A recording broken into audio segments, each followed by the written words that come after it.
Welcome back. I will go ahead and start this panel about merger challenges by introducing our Principal Deputy Assistant Attorney General, Doha Mekki, who will introduce the rest of our panel. Good morning, everyone. I'm joined by an esteemed group of foreign enforcers and domestic enforcers, and together we're going to have a fascinating conversation about challenges and merger review. As Becky mentioned, I'm Doha Mekki. I'm the Principal DAG at the Antitrust Division. And I'm going to introduce our panel so we can jump into questions. Immediately to my left is Sarah Cardle, who was appointed CEO of the UK's Competition and Markets Authority in December 2022, and previously served as interim chief beginning in July 2022. As CEO, Sarah is a member of the CMA's board and leads the CMA's senior executive team. She previously served as the CMA's general counsel for more than 8 years, and in that role, she was responsible for leading the CMA's legal service, policy and international directorates, and the CMA's digital market unit. Before joining the CMA, Sarah had an illustrious career as a partner at an international law firm in London, and previously served as a competition lawyer in the UK's electricity and gas markets regulator. To Sarah's left is Doris Tsepe, who is Commissioner of the South African Competition Commission.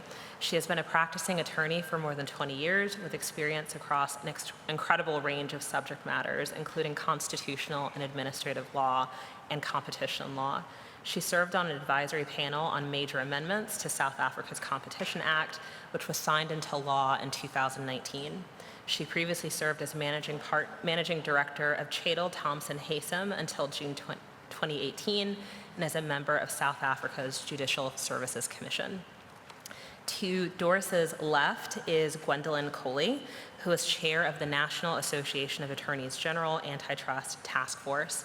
She has served as Wisconsin's Assistant Attorney General for Antitrust since 2005, and she has extensive experience litigating antitrust cases on behalf of the state of Wisconsin, including merger challenges, cartel prosecutions, and as the lead attorney in State of Wisconsin versus Indivior, where she leads 42 state attorneys general in their case against the manufacturer of Suboxone. And last, but certainly not least, is John Newman, who serves as Deputy Director of the Bureau of Competition at the U.S. Federal Trade Commission. In that role, he oversees a variety of conduct and merger matters with a special emphasis on digital markets.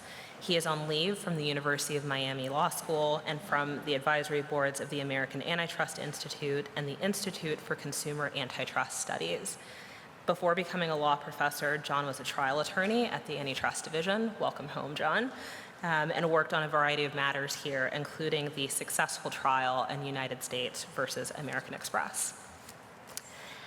So let's start by discussing challenges of establishing illegality in emerging and digital markets. So I will begin with the FTC and ask you, John, to talk about your experiences in these types of cases. And I won't hide the ball. We all want to hear about Meta within. All right. Well, thank you so much, Doha. As you said, this is a bit of a homecoming. It's an honor. It's a privilege. It's a pleasure to be back in this room with all of these amazing enforcers. The Great Hall, there is just something about it, right? It is a great room. You can feel, I think, the presence of the great enforcers who have walked these halls, who have sat in these chairs at these tables before. And you can not only, I think, feel that historical presence, but on a day like today, you just feel the vibrance and the excitement of the great enforcers in this room right now. I mean, people who are true legends already of antitrust enforcement, our state colleagues, our federal friends, our international colleagues. It's just a really wonderful event, and it's a pleasure to be here. So, new markets, nascent markets, digital markets. This is obviously a priority and has been a priority of the Commission for some time, as it is for many of us in this room. I mean, you can look at the FTC v. Facebook case, which involved a couple of mergers in a digital market that's filed under Chair Simons, digital market for personal social networking services. You could look at a case like Illumina Grail, which was filed under then Acting Chair Slaughter. the market was research, development, and commercialization of multi-cancer early detection tests. So obviously a new and emerging and still developing market. And you could look at a case like Microsoft Activision, which was filed late last year by the FTC, alleging harm not just in a market for high-performance gaming consoles, but also for multi-game content library subscription services and cloud-based gaming subscription services. Two really new, really important, we think, and really exciting possibilities for innovation to develop. And that, I think, leads me to the why. This is clearly a priority, but why is it a priority? And I think it's a priority because harm to competition in markets like these can not only lead to higher prices, less consumer choice, and lower quality, although it can certainly do those things, but it can also affect, stunt, and distort the pace and the direction of innovation. And that is an incredibly important thing that we are tasked with protecting at the agency. And I think everybody in this room probably shared that feeling of importance. These markets are especially important to protect, I think. So that's the evidence, I think. That's the why. What about the challenges? There are challenges presented by these markets for antitrust enforcement. A couple of them. One, the markets themselves can be, and often are, new and unfamiliar to courts. I think you can look at things like Judge Boasberg's dismissal of that original FTC v. Facebook complaint as an example, where he said the market definition inquiry here is unusual because unlike familiar consumer goods like tobacco, I think he said office supplies, this is new to me. So that's an issue, obviously. That's a challenge. So how do we address that? I'd like to spend a little time talking about a possible way to address that. Fortunately, unlike the markets themselves, this is a very familiar one.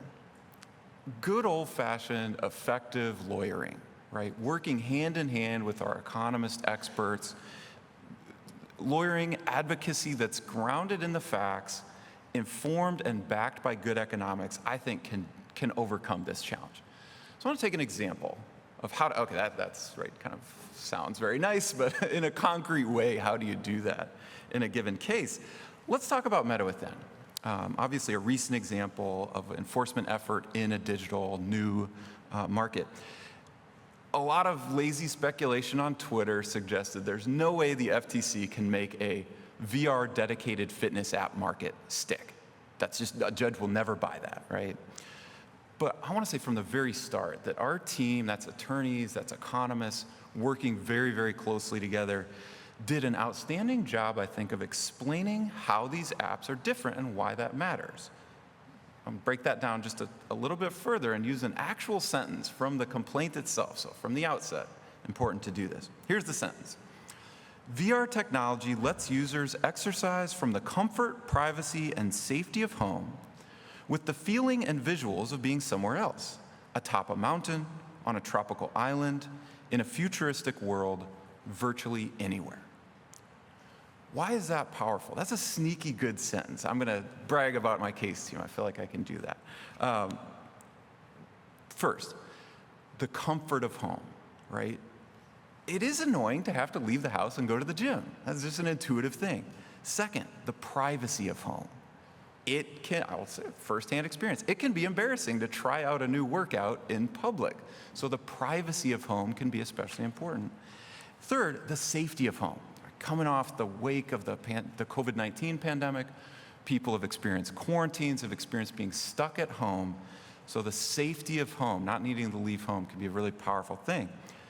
Second, we give examples. Where can VR take you? This is VR as escape, right? It can take you to a mountaintop. That captures our hardy adventurer type readers. It could take you to a tropical island, people who like to escape to relax. Or it can take you to a futuristic world if you use fiction to escape. But all of these are examples of VR as escape. And together that sets up the uniqueness of this market and the importance of the market, I think, perfectly, right? Because it says this is not like a gym, it's not like biking around outside because you have all the advantages of staying indoors, but you get to escape the indoors. And there's nothing else that can do that, like virtual reality. And that stuck with the judge, right? We won on market definition. So market definition can be a challenge in these markets, but it's overcomable. It need not be fatal. And I think this is a really nice example of how you can go about doing that through good old-fashioned effective advocacy. Chair Khan mentioned another challenge that is defendants always point to entry or even the possibility of entry as reason not to worry about a market. And I think this case stands as a good example of enforcers saying to a judge, look, it's not enough for us to just show you a possibility of harm. That's not enough for us to end the case in our favor. So too should it not be enough for a defendant to just point to the possibility of entry to end the case in their favor. So I think, again, a really nice example of just sort of good old-fashioned lawyering, using the law as we find it, using good facts, good economics. Obviously didn't get the total outcome we wanted, but again, did make some really nice precedent here on a bunch of points that I think will be useful going forward to all of us. So I think that's fascinating. To the point about good old-fashioned lawyering, we do sort of the high-minded thing when we're doing investigations and talking in conference rooms, but then we know that when we get into court, we are thinking about motions in limine, we're thinking about credibility and admissibility issues. And so I think many of us have read the Meta Within opinion. I agree with you. There's a lot of really great language in there about potential competition cases that I think enforcers will rely on for years to come. But I wonder if you can just comment very briefly about whether there was sort of pretrial motion practice or trial motion practice that you thought was interesting or that this audience should know about when you were litigating that case. Yeah, absolutely. So the first thing I'd like to emphasize is it's actually not just the Meta Within opinion, but there are actually a couple of Meta Within opinions that could potentially be useful, I think, to everybody in this room. So right off the bat, it was clear that Meta's strategy was going to be to not fight this on the substance itself, to instead try to kick up as much dust, smoke and mirrors, whatever metaphor you want to use, to try to distract and cloud the issues themselves. And filed a whole bunch of affirmative defenses, most of which had nothing to do with substantive antitrust law. And so one of the things our team did was to file a motion to strike a whole bunch of those defenses, which any litigator will tell you, motion to strike, not always easy to win, right? But I think our team did an outstanding job of just teeing up for a judge, like, hey, granting this motion to strike will just pave the runway for us to focus on the substance here. And I think that was powerfully argued and briefing yielded a really nice motion to strike opinion from this same court in this same matter. A second issue, we successfully resisted Meta's attempt to conduct a 30b-6 deposition of the agency itself. Probably everybody in this room has seen defendants start to use more of these just discovery tactics, trying to turn everything into a war of attrition. And so pushing back against that, I think, yielded another nice outcome. The magistrate sided with us on that. And it's really, really important to do because it does let you focus on the substance. Companies have always, we know this, right? They have way more money than we do. They always have way more attorneys than we do. They always try to turn every case into this war of attrition. And if it's not controlled by a court, if it's not controlled by a magistrate, the merits case can get bogged down. And so taking this really active stance on this pretrial practice, I think really helped clear the decks of some of these extraneous, I'll say kind of not especially meritorious arguments and allow us to also score some points on winning the credibility battle in front of the judge, which, as we all know, is really important as well. Thank you, John. Same question for you, Sarah. Can you talk a little bit about the CMA's experience challenging mergers in digital markets? Sure, thank you. And first of all, Doha, thank you so much for the invitation to join you today, and to colleagues at the FTC and DOJ. It's a fantastic event, and actually you really get a sense of it sitting here and looking out at seeing the audience, as everybody has said, both of international and US enforcers. It's fantastic to come together and share our experiences and our learning. I think we can learn so much from speaking to one another. So a little bit about the UK experience for the CMA. I mean, I think, like many others have said, we really recognized the need to reflect on and adapt and develop our approach to looking at mergers in evolving emerging markets, particularly not only tech, as John said, but particularly looking at tech and digital markets. And one of the important triggers, I think, for us was also seeing reports. We had the Jason Furman report in the UK, which was looking at digital markets generally, but one aspect of that was highlighting the evidence of under-enforcement in relation to mergers and digital markets. And we commissioned some further work also from the CMA, working with consultants, again, looking for that evidence of under-enforcement. And I think that's really important because it helped to sort of shift the lens and shift the framework for us a little bit. So off the back of that, we developed revised merger assessment guidance for the UK regime. And we looked at the kind of analytical approach that we needed to take when we were considering mergers and digital markets. What was the right analytical framework? How did we gather evidence? What kind of evidence did we rely on? And also, how did we deal with this issue of uncertainty in digital markets? Because that's obviously a key feature of all of these emerging, evolving digital markets, a greater sense of uncertainty and perhaps unpredictability about how those markets are going to evolve. But what was critical was to make sure that that uncertainty in and of itself didn't become a bar to effective enforcement. And I think that was what we had seen from some of the reports of historic under-enforcement, that it could have almost a paralyzing effect, and that you would be overweighting the concerns about unpredictability and perhaps holding back, therefore, on effective enforcement. So we spent quite a bit of time within the agency developing our analytical framework, developing our approach to weighing that uncertainty, and then both setting that out in our guidance, but also applying it in our casework. And the kind of themes that we were looking at there were, for example, looking at cases where it might be appropriate to look at a more competitive counterfactual. So if you've got the company that's being acquired is perhaps a new entrant, actually their prospects for developing as an effective competitor going forward need to be factored into our competitive assessment. So we shouldn't just be taking a static view of the competitive dynamic that we see in play in those sorts of mergers. We increased our focus on both potential competition, but also on dynamic competition. And that was particularly important where you are looking at mergers in markets where innovation has a key role to play, and looking at the potential restrictive effect that the merger is going to have on that competitive dynamic, where you've got companies that are perhaps developing and innovating. They might not yet be present in the market, but the innovative acts that they are undertaking are already having a real-time impact on the competitive dynamics in that marketplace. And that was quite a complex sort of analytical framework to develop and apply, and we set that out in our guidance, and we also applied that successfully in our Meta-Giphy case, which was a really important milestone for us in looking at merger control and dynamic markets. So those sorts of ideas and that sort of analysis, looking more broadly at the impact of mergers on the potential to reduce innovation, looking at the right kind of framework, the right lens. So we hear a lot of discussion about ecosystem theories of harm, flywheel theories of harm.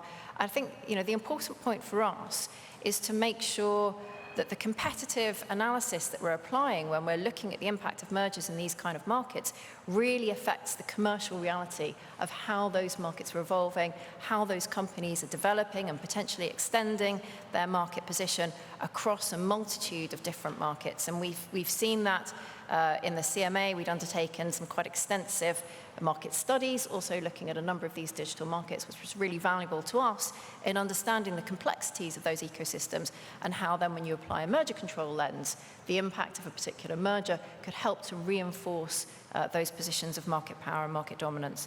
And then finally, issues around data, which again have been mentioned in previous discussions, but I think thinking much more concretely about the role of data and how that plays a part in our merger control assessment.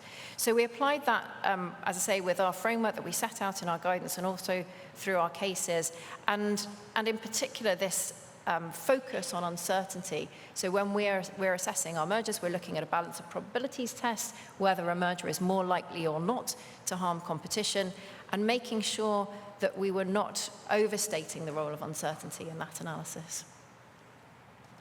This is fascinating. It's always interesting to observe themes and commonality across jurisdictions. And I think John will probably agree that we're thinking a lot about some of those themes, right? Concerns about under-enforcement, concerns about markets that are still evolving, and not being afraid to intervene when there's good evidence that we should be allowing those markets to take hold and flourish before they tip towards monopoly or dominance. So I don't think it's a secret that many enforcers are quite envious of the CMA's superpower when it comes to mergers. One interesting aspect of the Meta Giphy opinion or the enforcement action was that the CMA was able to challenge that deal even though the company was not yet in the UK. Could you speak a little bit about your jurisdictional test and more broadly the standard for establishing illegality in the UK? Sure, and I mean, there's obviously been, I think, increasing interest in the sort of jurisdictional reach of the UK merger control regime post-Brexit, because obviously now the UK has sort of sole jurisdiction, the CMA has sole jurisdiction to look at the impact of transactions from a merger control perspective, whereas historically, obviously for a number of big global deals, the UK impact of that would have been considered by the European Commission. So maybe a brief sort of summary in terms of the jurisdictional tests in the UK. There are broadly two tests. The first is a fairly straightforward one, and it's about whether the target company has turnover exceeding £70 million in the UK, so that's a fairly straightforward test. The second test, which is the one I think that generates quite a lot of interest, particularly internationally, is what we refer to as our share of supply test. So that essentially is looking at whether the two merging entities combined have a share of supply of 25% or more and some degree of an increment in that combination. And I think it's important to emphasize that the share of supply test isn't the same as a substantive test for assessing the substantive impact of the merger. So going back to the discussion about defining a relevant product market, we don't have to go through that same analytical approach when we're looking at share of supply. It's deliberately intended to be quite a broad discretionary test. And we heard discussions earlier about looking at the sort of underlying intent of Congress in the US in terms of that legislative drafting. That's actually the same for the UK. The UK merger control regime is written quite explicitly with a share of supply test that was deliberately intended to have quite broad application. And the reason for that is it's a gating test, and it's about making sure that the CMA, as the UK competition authority, has the ability to look at transactions to determine whether or not they are going to have an adverse impact in the UK. It doesn't mean that we will go on to reach that conclusion, but it's a gating test to give us that jurisdiction. And that, domestically in the UK, that broad discretion has been upheld by the UK competition courts. So that's very clear in terms of that broad approach. What does that mean in practice? And I'll talk a little bit about how it applied in Facebook Giphy, but also more generally. What it means is that we are looking at the impact on the UK market, and we can satisfy the share of supply test by reference to a number of different measures. So you might have your sort of standard measures around sort of volume of activity, value. It doesn't mean that the company needs to be generating turnover in the UK, and that I think is something that is perhaps surprising to people sometimes. So in the Giphy example, I mean, it was very clear that Giphy was active in the UK market. There were millions of people across the UK who were actively searching for GIFs and utilizing that service. But the way that we framed the share of supply test was to look at businesses utilizing websites and apps to provide access to GIFs. And so that was a commercial activity that was very much ongoing in the UK. And that's why that share of supply test was satisfied. As I say, it doesn't mean that you have to have a revenue-generating activity. And I think that's particularly important when we're looking at digital markets, because we know that not all digital activities are necessarily services that are provided at the point of consumption in return for payment. So that is why I think that's quite important for us when we look at digital markets going forward. What that means in general terms, in jurisdiction, is that it doesn't need to be the case, as I say, that companies are generating turnover in the UK. It doesn't need to be the case that companies are established in the UK. But it does mean that they need to be carrying on business in the UK. So they need to be having there's some sort of commercial activity or similar happening. So that's the sort of gating test. That's how we look at jurisdiction. When it comes then to our substantive assessment, as I mentioned before, we obviously have an administrative regime, so we undertake a full investigation to look at the effect of the merger on competition, and we reach a conclusion. We have separate independent panel groups who take a phase 2 decision, and they will reach a decision based on a balance of probabilities assessment. So is the transaction more likely than not to result in a substantial lessening of competition. That's our statutory test. And that's where this question of uncertainty comes in, because what we want to make sure is that we're weighing all of the available evidence in the mix. We're taking all of the evidence, we're taking all of the analysis, and we're reaching a balance of probabilities, judgment, and assessment.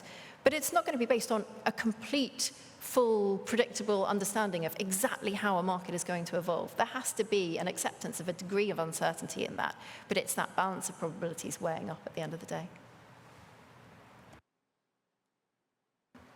Thank you, Sarah. Gwendolyn, I'm coming to you. How do the U.S. states think about these issues in digital markets?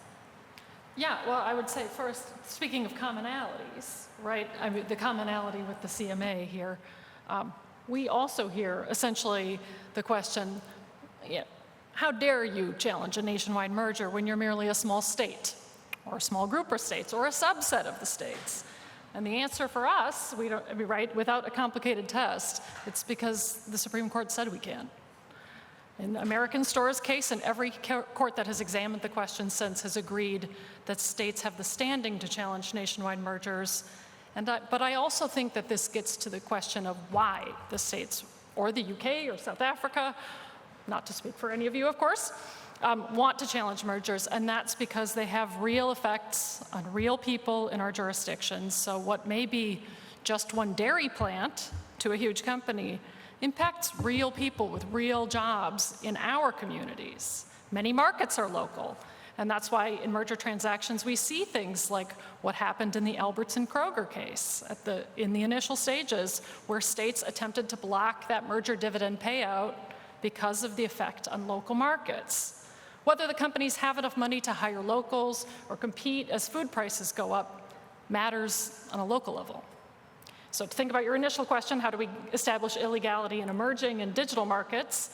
The states thought about their comments for the proposed guideline rewrite, and I will say, of course, a group of states, not all states, and to be clear, came up with some ideas on how to handle those emerging and digital markets, and one is create a presumption. So when a dominant firm controls X% market share, the merger would be presumed unlawful. The commenting states suggested between 30 and 50%, but they stressed that the number wasn't as important as the idea of setting a specific target based on the case law. I think that both from the business side, the advisor side, and from the enforcer side, as well as for courts, it's very useful to have clear guidelines. I think, of course, the devil will be in the details on market definition and things like that, right? Obviously, as you know.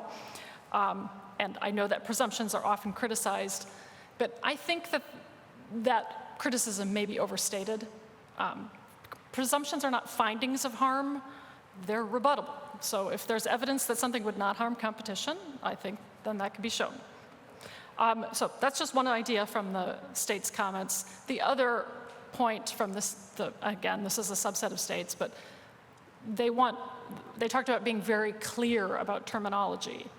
We saw in the MetaWithin decision, right, the court noted that there was no good definition of nascent, but then went on to use the term, right? They knew it when they saw it, right? So if the guidelines plan to discuss the enforcement of actual or perceived potential competition, I was just talking about another term with someone just before this panel, but we need to be very clear about what we're talking about and doing a good job of defining what we intend by these terms. I can't believe you think that actual potential, perceived potential, and all the potentials actually need more clarification, Gwendolyn. Right. I'm just kidding, of course. Doris, in preparing for this panel, I learned that South Africa's legislature gave the South African Competition Commission a public interest standard for assessing mergers, and I find that hugely fascinating and potentially consequential in digital markets cases. Can you speak to your experience in those kinds of cases with particular sort of focus on your standard and the kind of inquiry you undertake? Thank you so much, Doha, and thanks to the DOJ and the FTC for inviting us to speak and to participate in this Enforcer Summit. We're very happy to be here, and we hope to be learning a lot and sharing our experiences with you. Just to the broader question, I mean, for us as South Africa, or a developing country for that matter, our view is that in digital markets, particularly, often size and novelty matter. And size because concern often arise with undetected acquisitions of small firms that fall below compulsory notification threshold, and novelty because these markets are opaque to outsiders, including to us as enforcers, particularly in developing countries, where often we cannot easily anticipate the future value or importance of a new or small digital firm. But before I go into this question, it actually gets us to start thinking about prior steps to establishing illegality. And I want to highlight three things. And as I said, the first one being on smallness, and that it matter for competition law, and that we should, as you rightly say, Doha, from our competition law perspective, be promoting participation. And our act in South Africa particularly requires us, as required by our constitution, to look at competition law within a constitutional framework. And recently, in 2021, I think the Constitutional Court had an opportunity to review, to hear an appeal of a merger between two private health firms, Mediclinic and another private health hospital in small rural provinces in South Africa. And in dealing with the standard of substantially lessening or prevention of competition required, particularly that the impact would have been on the right to health, that we need to be looking at the definition or assessment of the impact through a constitutional prism when determining that standard. So I think for us in South Africa, size matter. And in those instances, I think what the merging parties sought to argue was that the impact of the merger was particularly small in the sense of the province where the target firm would be, but also that it would impact on a small number of uninsured persons in the community. And so the Constitutional Court, when looking at that in defining the standard of substantiality, said when you do assess that, you do need to look at the impact of the merger, bearing in mind the constitutional imperative of the right to access to health care. But I just thought to say something about a small firms matter for competition, especially in digital markets. And the standard for assessing illegality should be broad enough to capture possible harm from the exit or acquisition, even of small firms. As I said, in South Africa, we have debated the issue of appropriate legal standard for assessing harm. Mostly this has happened in the abuse of dominance cases, and this is because of a poor enforcement record in this area from a South African point of view. However, this still holds true even in measure control, because that standard, as it is elsewhere in terms of the Competition Act, is the substantial prevention or lessening of competition standard for both abuse of dominance and measure control.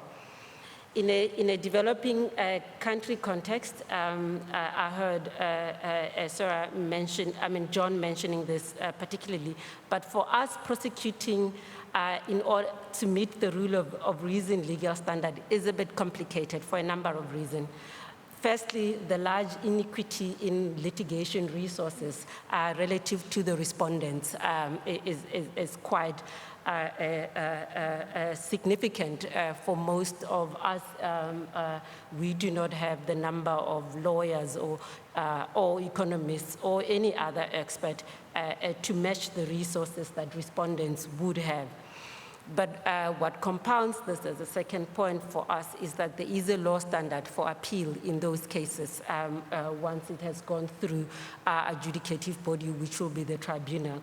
So it always is a bit of a difficulty to try and meet that standard of substantiality. Coupled to this is the gradual rising of an evidential threshold by the courts in response to litigants seeking a greater onus on the authority to disprove alternative theories of causation on effects and legitimacy of theoretical efficiencies. In measure control, we've had to grapple with the challenge of meeting the substantiality threshold with acquisition on small firms and demonstrating compelling evidence on effects, complicated, as I said, by the requirements to demonstrate a substantial causal relationship between conduct and effects. As I've said, the example in the Mediclinic case was a case in point where the merging parties essentially were saying the effect is on a small geographic market, but also on small number of, I think there would have been around 200 uninsured patients who would have been affected, and yet the Constitutional Court coming to the assistance of the authority using the Constitution insisted that substantiality for that purpose actually should take into account the impact on the constitutional right. As I've said, and you've mentioned, we believe that this challenge is moderated to an extent by the inclusion of a separate but co-equal assessment of public interest in measure control. The public interest assessment requires that the Commission assess the effect of a measure on small and medium-sized firms, thus highlighting the centrality of small firms, inclusion and transformation to the competitive process. Through the public interest assessment usually applies to third parties as opposed to the actual merging parties. We have found that as competition authorities, we have imposed several conditions that assist us in promoting entry and participation by small firms in these markets. As a whole, we believe public interest principles remind us that competition law should be reflective of the challenges a country faces. And if you all recall, the South African democratic state, in fact, got into, by the time we got in, we inherited an economy that was very highly concentrated, exclusionary in nature, particularly on small firms and firms that had been owned by historically disadvantaged and excluded firms. So from a South African point of view, we believe that transformation and participation are particularly important, and this is following the mandate we received from the Constitution and from competition law. Specifically. The second point I wanted to talk about of our experience is in getting the practice, trying, reviewing, and adapting. I think for us, in the early years of the South African competition regime, we gained much of our practice in competition regulation from measure assessment, actually. We managed to do this because, as you know, South Africa has a compulsory measure notification regime. However, in digital markets, as it has been said, many measures fall below the compulsory threshold. So in this end, what we have done last year is we have published a revised small measure guideline to address concerns that potentially anti-competitive acquisition in digital or technology markets are in fact escaping regulatory scrutiny due to the acquisition taking place at an early stage in the life of the target firm before they can generate sufficient turnover or accumulate capital and physical assets that would trigger mandatory measure notification. What we've done in the revised guidelines that we issued last year is we have used the target firm valuation as an indication of the prospective future value of the concept, technology, intellectual property, or the skill of the target firm. These are not recorded, as you would know, in the financial statements as assets, therefore do not trigger measure notification before these guidelines. Such acquisition may substantially prevent future competition with incumbents or lessen competition through strengthening the portfolio of dominant companies. It's important to note that so far we haven't yet received any notification following these guidelines. However, we're hoping to review the effectiveness of these guidelines after a year to see if this would be of any assistance to us. But finally, and John and Sarah and Gwendolyn actually spoke about this, for us is we should not forget the old trusted tools that are available to us in measure review, which is, as you would see when I speak about the next, in the next coming discussion on one of the transactions we've had to deal with of a We Buy Car transaction that I'm going to talk about later, is looking through the facts and looking at measures that are likely to remove a potential competitor and looking to see how we can, particularly in small firms in digital markets, how we can look at this as a basis for engaging or in fact interfering in those kind of measures. And I think for us, as I will discuss later on, the We Buy Car measure was a critical case where, in fact, the Competition Tribunal agreed with us that the transaction was likely to remove a potential competitor who, although had not entered the market, had intentions to do so.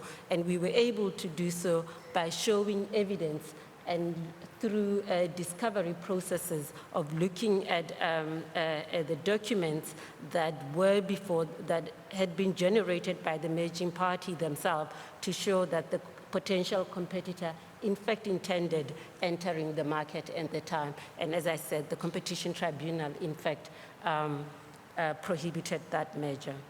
Thank you, Doha. I'm going to move now to litigating the fix, which is all the rage in the United States. I don't know if you guys have heard.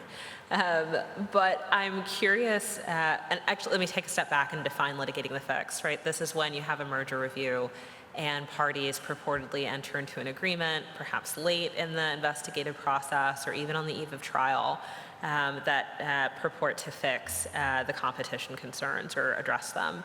And so I'm wondering, Sarah, I'll start with you. Can you talk about how you've thought about remedies, particularly late-stage remedies, both substantively and procedurally in recent cases? Sure, thank you. I mean, obviously, I think it's really just worth mentioning that, of course, the UK system is quite different in the sense that we're not litigating our cases, at least in the first instance. So because we've got an investigative regime, we will reach a final decision on whether or not to clear or prohibit the merger. And of course, that can then be appealed in the court. But it changes the dynamic a little bit. And what we're looking at when we're looking at remedies is the legislative responsibility that we have to make sure that any competition concerns that we identify are comprehensively addressed. And that's the test for us in terms of accepting remedies. So we think it's really important that we sort of look at this sequentially, that we have a good understanding of what the competition concerns are, and then we'll then go on to look at proposed remedies.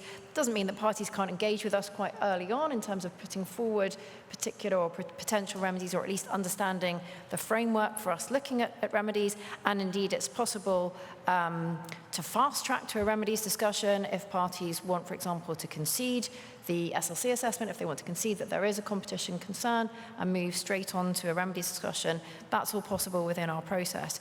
But when it comes to actually then discussing and considering remedies, it's for our decision makers, whether that's in phase 1 or phase 2, to consider whether the remedy that's on the table comprehensively addresses the competition concerns. And I think in that context, we will keep quite a distinction between anything that may be being done in terms of sort of commercial arrangements, and actually then what is our competition assessment. So we need to keep that clarity about our understanding of the underlying competition concerns, and do the remedies that we have tabled to us through our process, rather than, they may overlap obviously, but rather than any sort of separate commercial arrangements, whether they comprehensively address those concerns. And in the UK, we've had a lot of discussion about the sort of distinction between behavioural remedies and structural remedies. I think it's very clear and well understood that in practice we do find that it's a pretty high bar for behavioural remedies. That doesn't mean that we don't consider them, and obviously it's a case-by-case assessment. But we recognise, and again going back to my previous comment, there's clear evidence that we have seen when we've looked back at historic remedies and the effectiveness of those remedies.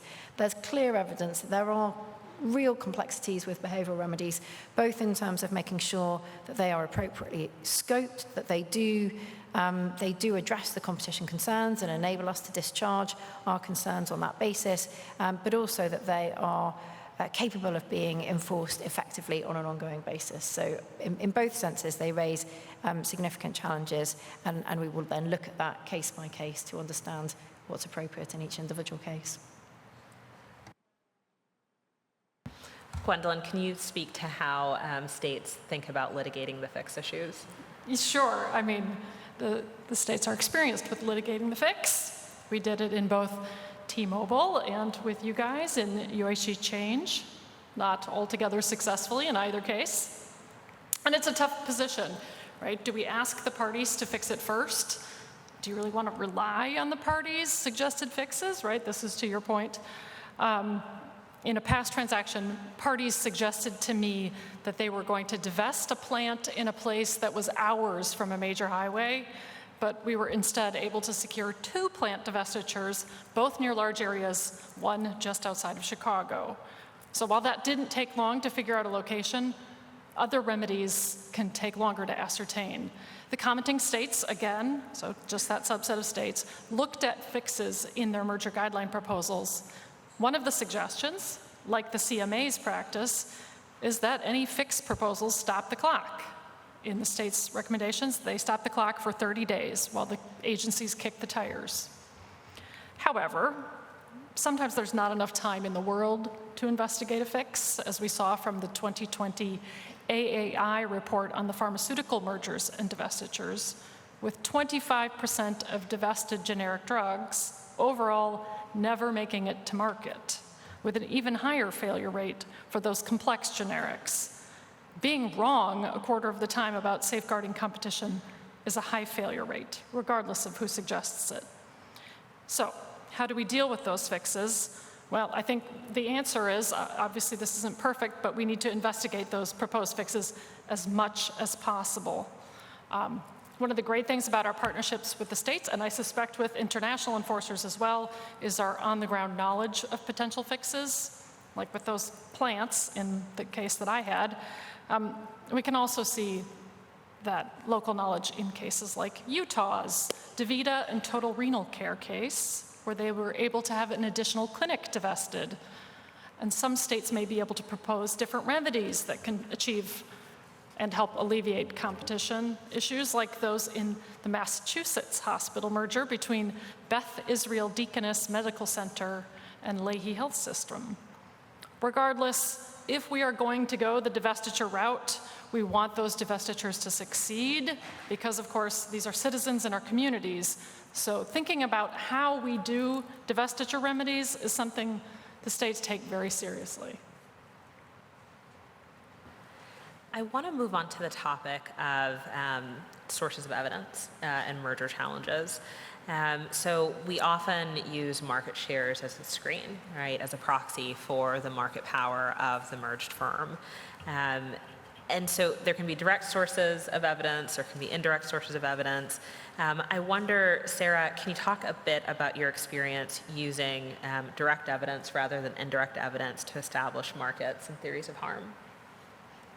Yeah, I mean, this was quite an important feature of the work that we did when we were looking at revising our merger guidance and making sure that we're really clear the breadth of the different types of evidence that we can rely on in any individual case. And I would say, you know, we don't have a particular hierarchy of evidence, and we don't have a, you know, we wouldn't have a starting point that says that market shares carry greater weight than other evidence. It's really, really important for us to take an approach that looks at the individual case, looks at the context for that case, what kind of evidence is the most reliable evidence given the nature of the market that we're looking at. We will look both at sort of quantitative evidence, qualitative evidence. I think, you know, particularly important for us, as with many other agencies, is looking at the on the ground evidence that we have. So commercial documents from the parties. We found, particularly in some of the digital cases that we have looked at, looking at the deal value and what that tells us about commercial incentives going forward and perhaps the rationale behind the merger. So market shares for sure have a role to play. I mean, obviously that links very, very closely to the discussion about market definition in the first place, but it will depend very much on the nature of the transaction, how much weight we would give to those market shares versus a range of different sources of evidence. And then for us, it's very much about bringing that different set of evidence together, weighting it appropriately, and reaching that sort of in the round view, as I say, rather than saying any particular source carries a greater hierarchical weight by definition. Onto the topic of data. I'm curious, John, what experience and lessons you've learned regarding theories based on merging parties' use of data, including privacy, information exploitation, information sharing. Obviously, we at the DOJ have had recent experience with this, with our United Health Group Change merger challenge, and although we were not successful, my deep sense and intuition is that these issues are going to continue to come up, both in vertical and horizontal mergers. So I wonder, can you share some insight? Yeah, so I think that's something we could all agree on, is that data is important. It's important in a lot of ways in the markets that we're all looking at. I think that's become increasingly obvious and clear. The question then becomes is, what do we do with that information? What do we do with that data point? Obviously, data and privacy protections can be an aspect of competition, so companies can compete in a virtuous cycle to try to offer more and more privacy. Data can be a source of power, not necessarily bad in and of itself, but data can, as a result, I think, be a kind of input for anti-competitive strategies. And it's important that we're paying attention to those, I think making sure that our toolkit is fit for purpose. And so one, example I think that the FTC has been going through and is living through right now comes from our FTC v. Facebook, now Meta case, targeting, among other things, the acquisitions of Instagram and WhatsApp. And a really core part of that case, and I think it really comes through nicely in the amended complaint, is the idea that an independent Instagram could have served as a check on Facebook's treatment of its users, right? That it could have lessened Facebook's ability to control advertising loads and, to your point, or to this question, control privacy levels, right? So the loss of this independent check was really important. But also, if you go on and sort of read through the full complaint, you see that it calls out the Onavo acquisition as a part of Facebook's overall strategy, which involved detecting competitive threats very early on and then taking steps to neutralize them through a variety of anti-competitive means, including just buying them, right? So Onavo was out there billing itself as, at the time, the most comprehensive market intelligence service in the mobile industry.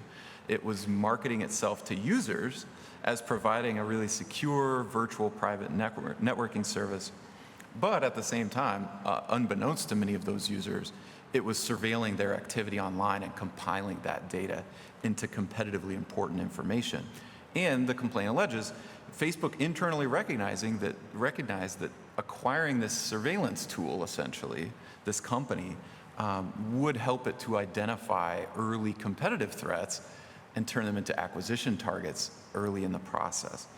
So a couple of different ways I think that data and privacy pop up in that case in really important ways, obviously still playing itself out in the court system. But this is an area where we're not just taking a hard look at the facts as we find them, but making sure that our in-house toolkit is up to snuff. And in the kind of emerging theme of this panel, looking to our fellow enforcers to see what lessons we can learn.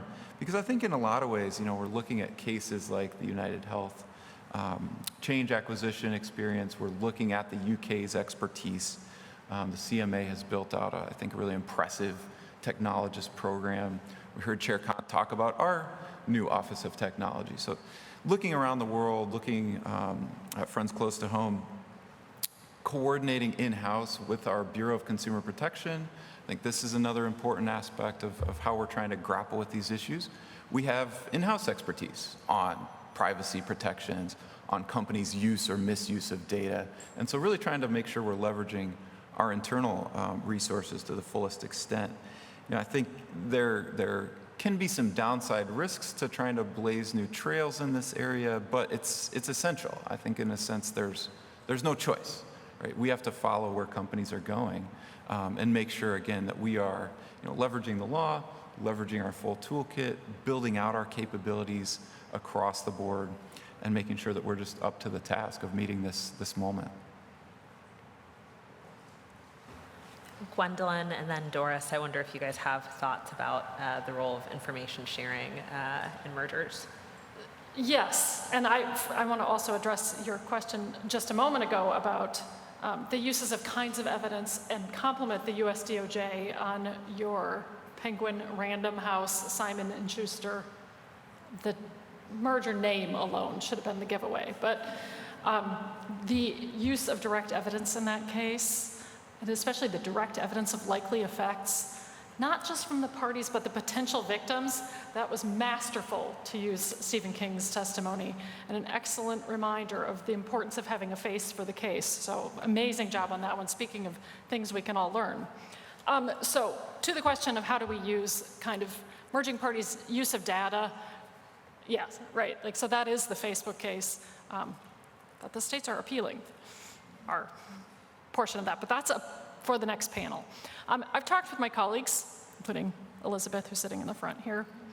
And to put this in perspective, what we saw in the challenge to the UHG change merger, I think, from those states that litigated its perspective, was the opinion of one judge in a complicated and technical part of the US healthcare system. And I know that you're concerned, and the states were concerned, about the ability to use that information to advantage itself, UHG change itself, in the insurance market, and to deny competitor innovations stemming from the lack of access, right? This is what you're just talking about with Facebook. The states also commented on the merger guidelines, again, that subgroup of states, about how concerned they are about this issue, and noted that this use of data can help entrench monopolists by creating insurmountable barriers to entry, right? If you know everything there is to know about Gwendolyn's love of jewelry, no one else is going to be able to adequately advertise Harry Winston to you. So, as with UHG change, I would expect that enforcers in the state side, I imagine federal enforcers and international enforcers as well, are going to continue to take a close look at this.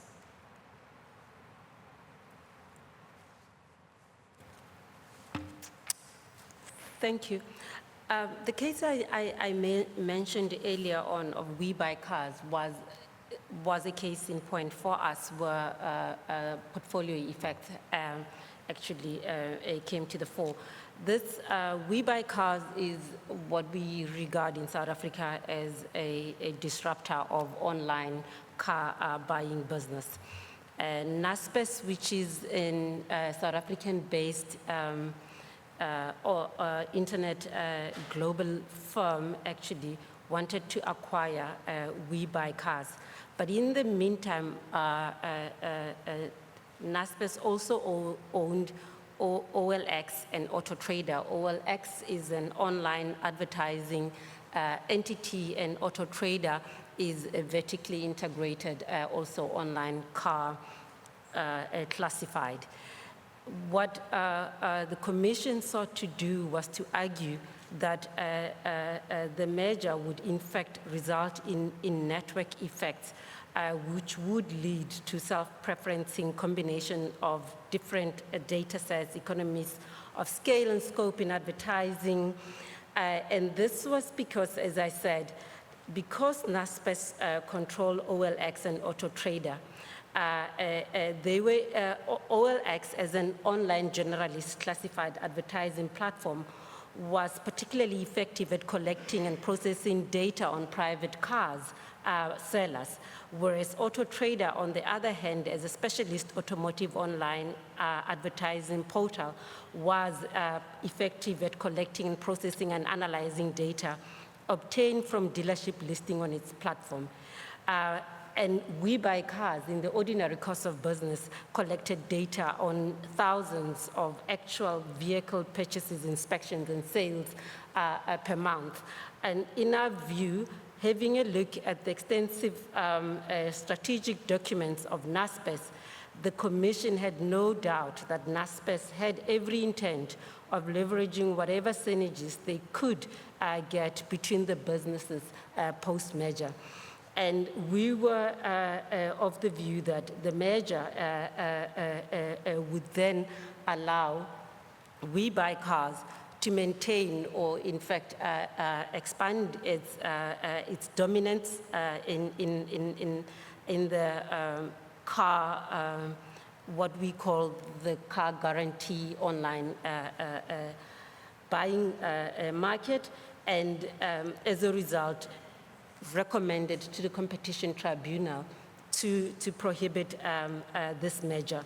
And the Commission, the Competition Tribunal, which is the adjudicative arm of all the competition authorities in South Africa, accepted the Commission assertions in this regard based on the evidence that they had seen from the documents from the merging party to show that they would have had a portfolio effect on We Buy Cars and agreed to essentially prohibit the merger on that basis. This was one of the two theories of harms that we had raised before the Competition Tribunal. Thank you. So this is hugely fascinating. If I can kind of summarize this discussion, because I do think these are going to be issues that kind of invade merger review going forward. It sounds like competition authorities maybe have been more comfortable pushing forward where there's documents that kind of speak to what the acquiring firm might do with superior access to information or the ability to glean insights about rivals. As I think about United Health Group change, I think one of the things that really the court was not convinced of was the ability of United Health Group to do via the merger what would ordinarily be prohibited under Section 1, right? That access to its competitors' data through the electronic data interchange clearinghouses. And so I think one of the things I'll be thinking about going forward is how to make these issues more concrete and less theoretical for courts. So it's really interesting to hear your experiences at your authorities. Moving on to private equity, I think we hear about private equity more frequently, and there are concerns about roll-ups in an increasing number of industries.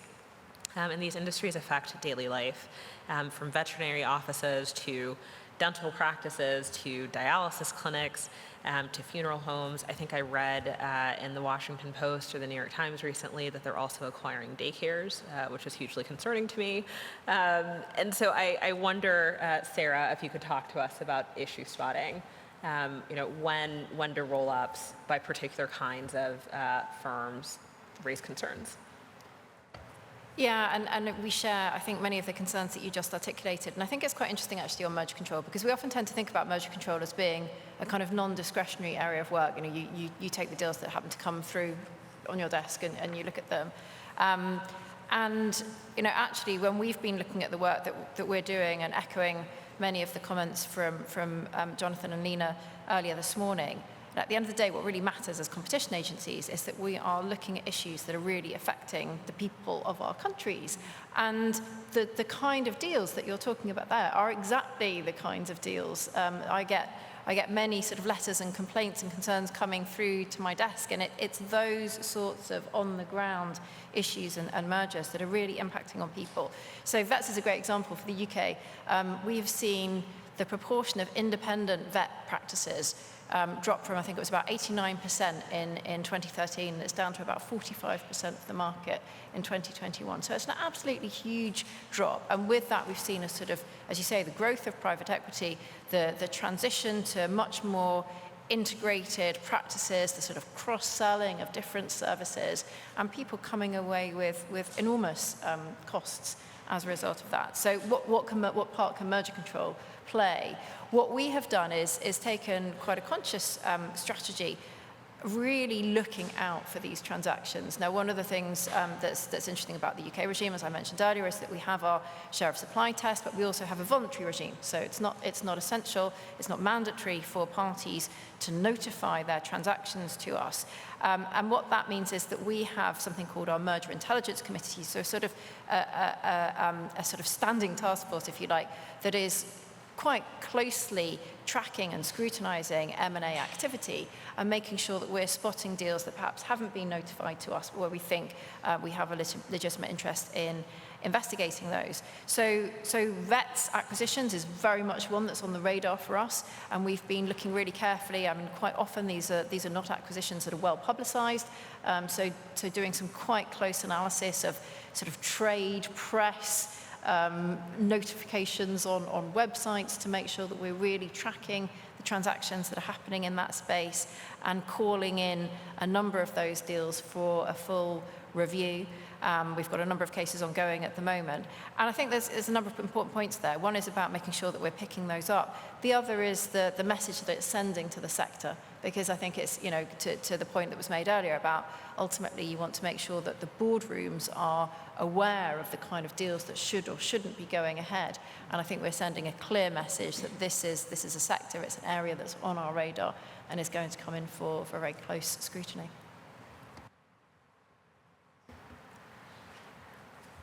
John and Gwendolyn and Doris, do you guys have anything to add on PE?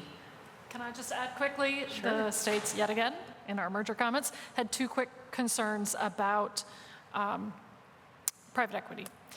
First, on the acquisition side, you know, roll-ups can pass under the radar until the entire rolled-up company is sold. And then on the divestiture side, equity buyers may not have the same kind of incentives and may not be viable long-term competitors given their short-term focus. So the states were particularly concerned about it, particularly concerned about healthcare roll-ups like physician practice groups or smaller specialty clinics.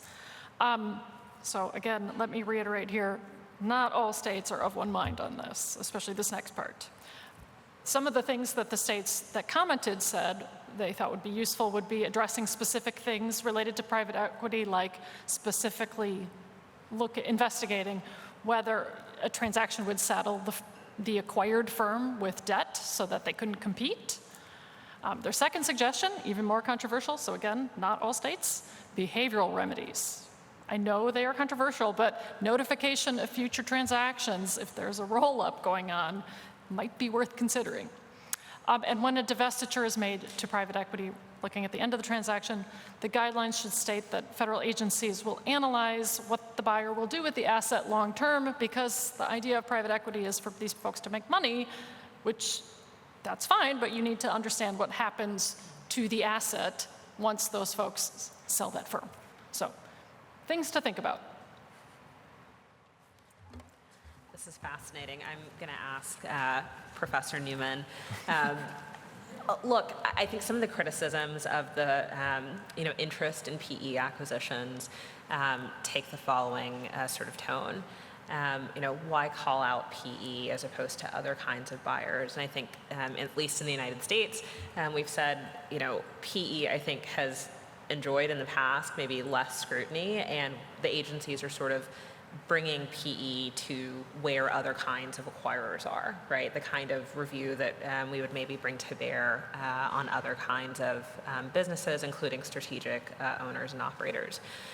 But I've also seen in commentary and literature concerns about private equity that kind of take the tune of, basically having different incentives, that they're kind of like the absentee owner in a way. And I wonder if you've thought about these issues and might be able to offer some insights about whether and when PE raises specific concerns. Well, I'm going to caveat and bookend this with a pitch for a wonderful panel at the ABA Spring Meeting, which will feature many of our colleagues and friends who will go into great detail on this. I think that's exactly the right way to think about it, Doha. I don't think anybody in this room would say, private equity as a giant blanket term is all bad, right? Private equity can do some really useful things for companies. They can inject liquidity when they need it. Companies can build out capacity. At the same time, I think there is a need to kind of bring private equity, as you said, into line with other acquirers. There's a little bit of a historical parallel here with the treatment of big tech companies, which I think for a time enjoyed a kind of, not an immunity, but a kind of thumb on the scales in their favor, because there was a belief that what they were doing was kind of inherently pro-competitive. And you see some of that here. It's a little bit of a different dynamic where it's more flying under the radar rather than getting a thumb on the scales. But I think kind of putting these acquisitions onto our collective radar screen is what you're seeing, in discussion here. So not a sort of any kind of witch hunt or anything like that, but really just a recognition that in some cases these companies, these firms can have a set of incentives that leads to anti-competitive strategies, whether that's roll-ups, whether it's unfair methods of competition post-acquisition, that we all need to have, again, on our radar. Well, I have no fewer than a dozen additional questions for this panel, but unfortunately our time is up. Please join me in thanking these esteemed colleagues and panelists.